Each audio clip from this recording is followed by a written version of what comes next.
Now, one of the most common questions that get asked by new website freelancers are, what should I charge?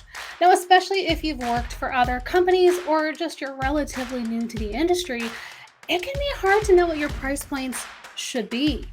After all, if you look at job boards like Upwork, where you're competing against people from all over the world, and customers, they just want to pay as little as $500 or upwards of $10,000 for a website. So, where exactly do you fit in? Here's the key thing with all of that: your pricing is pretty customizable and it's dependent on a few factors. Now, I can tell you right now that you shouldn't sell a website for less than $5,000. But if you don't have the right experience or even the customers to back up that price point, it can be a tough sell.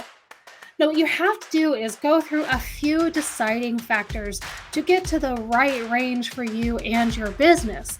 And don't forget that these rates don't have to be your final rates for the rest of your career.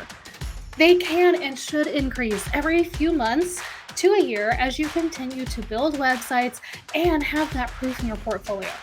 Now, in today's episode, I'm going to walk you through the 7 factors you need to take into account with pricing your websites and then the options to charge for those websites you're building. Let's go.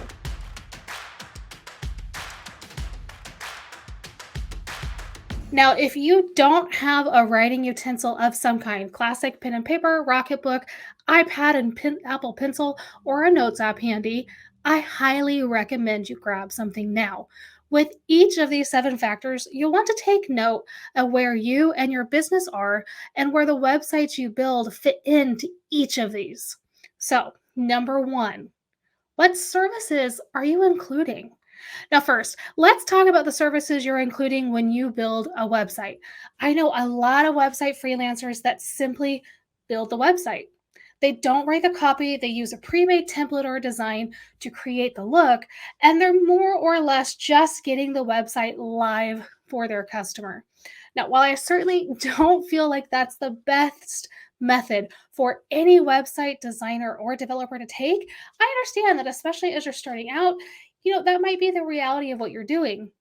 Now, when it comes to pricing your websites, take into account what exactly you're doing for your customers with that website. Are you just building a website or are you providing copywriting services? Are you creating the website structure? Will you be doing on page SEO work or providing web accessibility within the website? So, write out the basic services that you include in your websites you're building. Chances are you're doing more than just coding it out. Even when I just code a website, I'm still able to show that I'm coding for web accessibility and following SEO best practices. Now, the more services you're including within that website, the more time it's going to take you to build it. But more than that, the value you're providing is much greater when you're including more services within a website build. Plus, not all of us are going to be comfortable writing website copy, but we want to provide that as a service for the websites we build. Now, that can mean hiring a professional copywriter, which drives up your overhead. These are all factors that influence how much a website costs you to produce and allows you to decide what you want your profit margins to be. Now, number two, your skill level. The next factor you have to take into account with your pricing: what's your skill level? Basically, how new are you to building websites as a whole? Now, I'm not a huge proponent for free work, but I am a proponent for charging lower prices to build up your portfolio. Want to know why? Well, your work is worth something. But if you're brand new into websites or just freelancing in general, you have to earn the trust with your clients. Now, you also shouldn't be trying to charge $10,000 when you've never built a single website before. When you're a newer coder or website designer, I recommend that you cut your teeth on a couple of smaller projects. Ones that you can learn on without getting so overwhelmed, which can happen when you try to tackle a huge site off the bat. Starting off small will allow you to charge a lower rate too. that will be more amenable to the customer taking a gamble on you. Now, another thing is to consider the first couple websites to build in a new to you method. Now, for instance, if you've built websites in Squarespace and you're now transitioning to WordPress, you may not charge the full value right up front. I've even honestly told customers I was cutting their price because I was experimenting. And were they okay with that? Now, building websites is honestly all about gaining the experience. The longer you do it, the faster you become, but the better you become too. Now, you'll be able to add in more services, increase the value of the end product, and thus increase your prices. But another thing to keep in mind, if your skills are a bit more specialized, you'll be able to charge more. Now, someone who's using the same tools a client could, say Squarespace, Wix, Elementor, Divi, etc., shouldn't be charging the same way that a coder who's building a custom WordPress theme does.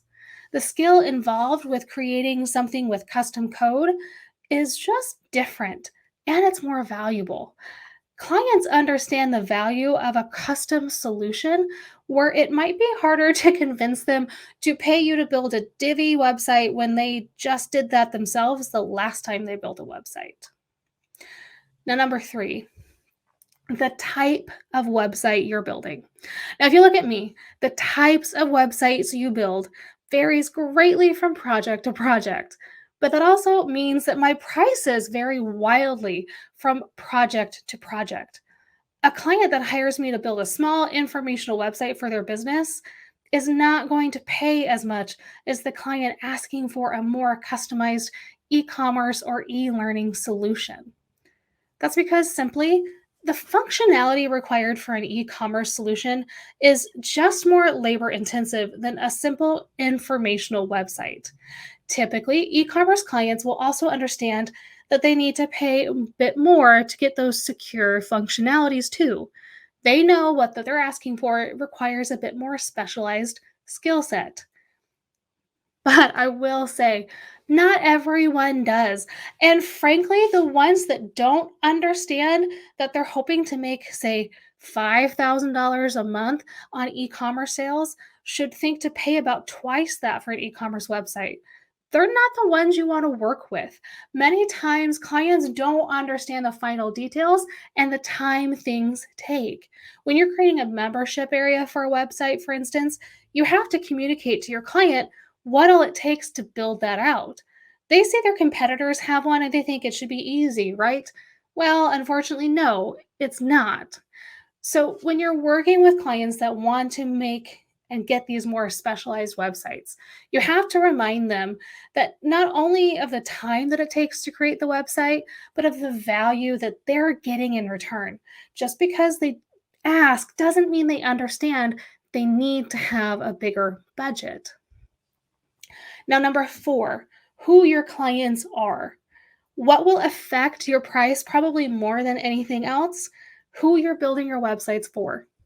Now, let's be honest, clients that are a brand new business will not always have the right budget for a custom website solution. More established companies, however, tend to know what they're paying for and tend to have a better budget. Now, if you work with a specific type of client or niche, that can affect what your pricing looks like too. Now, if you're dealing with an industry where their annual revenue tends to be in the millions, chances are they're likely going to be okay paying higher price tags for websites. Okay, so why doesn't everyone go after these whale clients? Sometimes they're not always the most fun to work with. Sometimes they expect large teams when they outsource a website, and maybe you don't want to work with a large team. Getting in the door to work with some of these whale clients can also be a little difficult too. What you do need to decide is to find the types of clients you want to work with and ones that you may already have a little bit of an in with, a little bit of a network. And you don't have to settle on a specific niche either. I actually prefer to work with small businesses that have fewer than 5 employees and a business owner that is still super involved. It's more fun for me to dive in and tell their stories. Now, I typically am building their second or third iteration of a website, so they have a budget, but they may not have worked with a website or a developer before. See how that works? You don't have to niche down to a specific industry to get clear about who your client is. Just pick clients that can actually pay what you want to charge and how you want to work. Now, number 5, the scope and size of the project. Now, this goes in a bit with the type of website you're building, but the size of the project matters. When I'm building a website that's only 5 pages, that's a wildly different price tag to when I build with 30 pages that I know will require even more revisions. When you're looking at charging for a website, whether hourly or a flat rate, which we'll talk about here in a minute, you'll need to account for client feedback.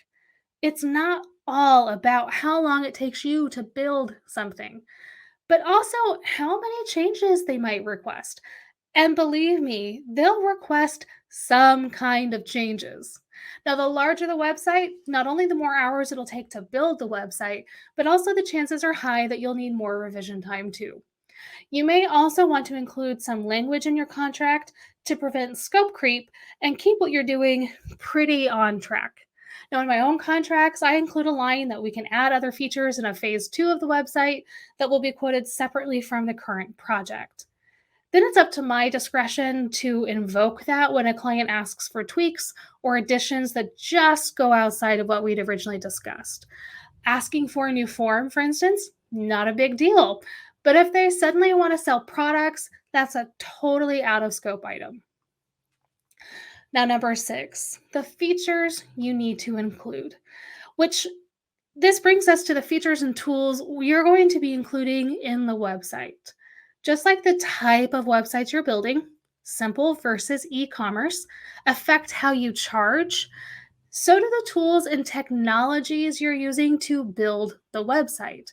Basically, the more intricate and complex features that you'll need to create the website, the more time and the more skill it takes to create the website. Thus, the more you'll charge.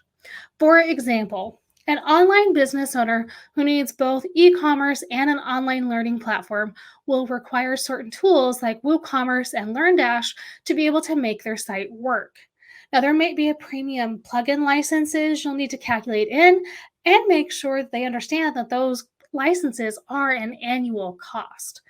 Now, maybe a local restaurant you work with needs a menu page that they can and need to update on their own. Creating a simple layout that they can adjust without breaking the design is another advanced, more complex feature that a lot of web developers and designers simply won't do for them. So, some of these advanced features also add a great deal of value into the websites you're building for your clients, too, on top of the time it takes you to build them. Now, our last one, number 7, what the website will do for your clients. And that value is huge for what you can charge your clients. What's the potential ROI for the websites you're building? If you're working with a smaller business who just needs a home online and they're not doing a ton of marketing, the chances are they're not going to get a huge ROI from their website, especially not right away.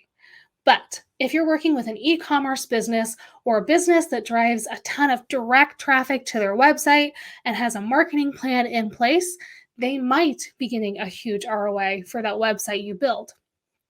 Simply put, you don't want to charge $5,000 to a company that may never earn $1,000 from their website. That'll just make them mad.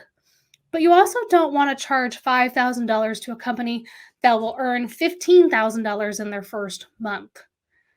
One of the ways to delve into this is simply ask what their marketing plan looks like. How much are they earning for their website now? Where would they like their new website to take them financially? What kind of ROI are they hoping for? Knowing what their actual goals and numbers are will help you know roughly what you can and should charge. Okay, phew. Those are a lot of things to keep in mind when pricing a website, but we're not done quite yet. When it comes to setting up a price for a website, you have one more thing to consider. Will you be charging hourly or a flat rate for the websites you're building? Now, charging hourly means you're paid for every scope creep, every revision, and every single hour you put into the project. A lot of clients actually expect an hourly rate, so it doesn't take a huge explanation in the sale process. Even if you're charging hourly, you should provide a ballpark estimate so your client knows roughly what they can expect to pay and they can decide on communication with you when you start to go over that estimate. My preferred method is actually billing at a flat rate. This helps me to not only bill on value instead of my time spent, but it's also a lower risk for my clients. They like knowing exactly what they're going to pay. I can't tell you how many times I've had a prospect tell me they were quoted one price for a website, ended up paying double because it was billed hourly. Now, even if that was their fault for requesting out of scope changes and revisions, it still left a bad taste in their mouth and made them reluctant to trust another website developer. When you're billing flat rate, you still want to estimate internally how much time the website will take to build. That's how you come up with your basic number. And then you can add a buffer of so many hours to account for revisions and the values you're bringing to the business with the new website. But another advantage to a flat rate, it's easy to turn a flat rate website price into some recurring revenue. You could allow them to pay down their full website fee over the course of, say, a year and bundle it with SEO, website maintenance, hosting, or other digital marketing skills like copywriting and email marketing to provide even more value for their website. Of course, if you do bundle in additional services, you need to add that into the monthly fee. Don't do that work for free, but it helps you to get some recurring revenue into your business. And then you simply create a package for their second year where you provide the additional services that you sold them, but they're done paying down the website portion. Remember too that if you're charging a website over the course of a year, that you need to calculate in some interest. Clients who pay upfront should get a bit of a discount compared to those who are paying over time. I charge less than what a credit card charges for your interest, though, just my opinion. Now, one thing I will tell you, even if you are not charging hourly, always track your time for every website you build. Knowing how much time and effort is put into a website will help you to better determine pricing down the road. You'll definitely get better with pricing the more you build websites too. The awesome thing is that once you feel comfortable charging the rates you want to charge, you'll start to attract the right kinds of clients. You just have to be confident in your skills and be sure to communicate the value of what you're providing in the website you're building. Those 7 factors we discussed, turn all of those around on your prospect and show them the amount of value they're getting when they work with you. The better you get, the fewer people will bat an eye at paying those prices.